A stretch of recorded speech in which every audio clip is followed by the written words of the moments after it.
Hey everybody, it's Jason Blaha here, and today I want to chat with you guys a little bit about supplemental lifts that I personally like to use for glute training, why I pick them, and it's important for guys to understand the value of glute training. It's one of those things where a lot of guys don't understand because they don't realize how much glutes contribute to strength and performance, and I do mean in most sports.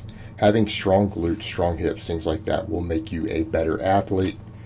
And that's one of the big differences between muscles that you build just to have a certain look and to be a gym rat versus muscles that will actually make you stronger when you get out and do things. And I mean, glutes matter a lot in sports.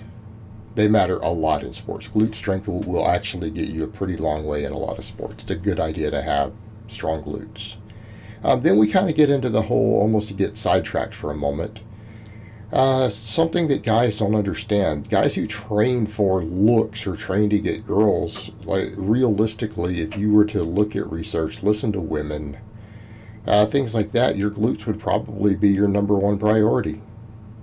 And I hate to have to tell you guys this, but women look at your butt. They care. And I'm not saying women don't care about other things. I want to make that clear. There are some women who do care about your arms. There are some women who do care about your abs. Okay, they exist. However, almost all women care about your butt. It's going to be a much higher percentage. They want to know how you fill out a pair of blue jeans. Okay? They notice that. And it's to the point to where even one of my current clients, his fiance actually made a thank you video for bringing his glutes up with squats and other stuff that we did. Actually made a thank you video. Another one of my clients, his wife has been commenting that his butt looks better. Now these are guys who I train for strength, but perspective here. And I know women personally who are very attractive, extremely attractive women who are into fitness and lifting, who admit they look at a man's butt first. So you guys who are chasing aesthetics, why aren't you training your glutes? That's actually way more important than most of the stuff you guys are wasting your time on in the mirror. And again, I'm not saying not to train the other stuff, but if that was actually your real goal, that's what you do. But for sports performance, glutes are critical, and weak glutes will make you weaker, they'll make you slower, they'll get you hurt. One of the big deals we talk about in terms of having power, full body power, right? Glutes matter. They matter for kicking, jumping, sprinting, hitting someone out on a playing field. They matter. So let's come over and talk about some of my favorite glute exercises. Now, obviously, up front, one of the best things we can do if we need more glute, particularly more hip, lower our box on the box squats. Now, people will say, well, I don't do box squats. Well, no one cared. If you don't do box squats, you don't take my advice. Why are you watching my channel? All my clients box squat. Not all of my clients back squat. Understand the difference. A lot of people will call it a free squat. I don't think that's the appropriate term. It's called a back squat.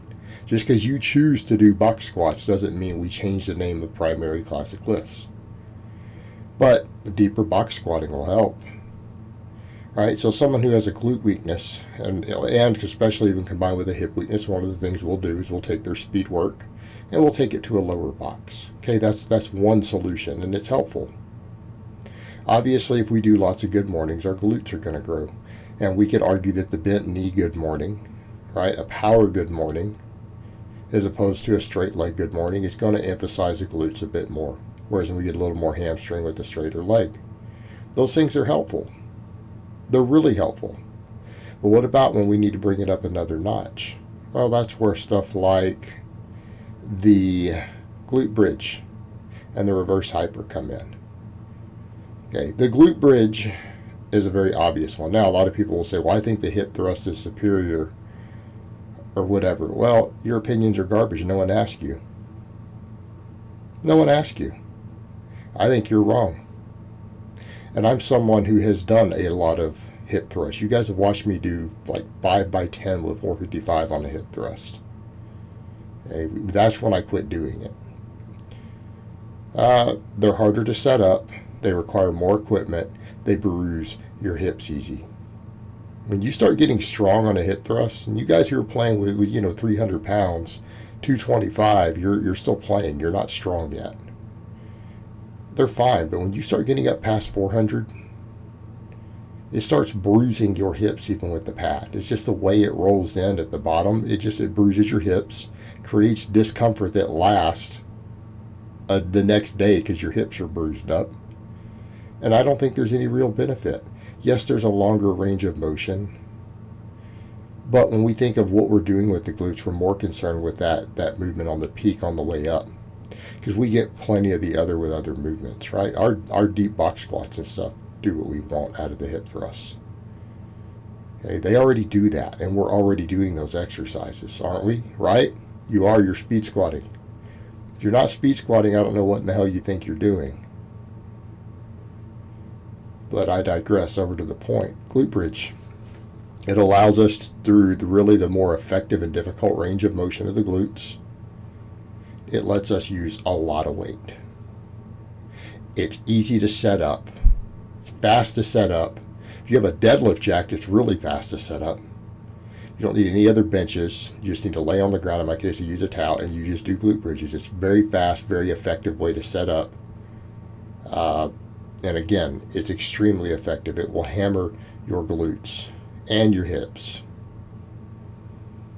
right? And it'll help tremendously with things like your deadlift lockout. If you're really bad, if you have a weak link on the conventional deadlift on the lockout, this will fix it. If you get strong at this, take this lift and put another 100 pounds on whatever you're doing for your 10 rep sets. It'll improve. It'll fix that situation. Again, if you have thoracic extension occurring, it could be a weak upper back also, but that's going to be a different issue. The form is going to look different. Reverse hypers, my other one. That one might be less obvious because we think of reverse hypers as a lower back exercise, right? It's a restoration exercise for the low back. One of the best erector exercises you could possibly do for a whole host of reasons we can't cover here. But it is also a very powerful hamstring and glute exercise. And what I mean by that, I will say it's the first exercise that ever gave me DOMs in my glutes. I have never felt DOMs in my glutes before I bought a reverse hyper, ever in my life. The only other thing I can think of since then that has done it is maybe snatch grip deadlifts. Okay. Outside of that, I've never gotten DOMs in my glutes, and I'm not saying DOMs is always indicative of a good workout. But the mere fact that I got DOMs in my glutes when I started going heavy, finally for the first time with the reverse hyper, tells us a lot. It's a very, very effective glute exercise. And I would go so far as to say that if glutes are a weak link for you, get a reverse hyper. Do glute bridges and reverse hypers. Get really, really strong at both, and your glute weakness will be forever gone. All right, guys, well, that's really all I have to say on that today. I hope it's been informative, and I will talk to you guys next time.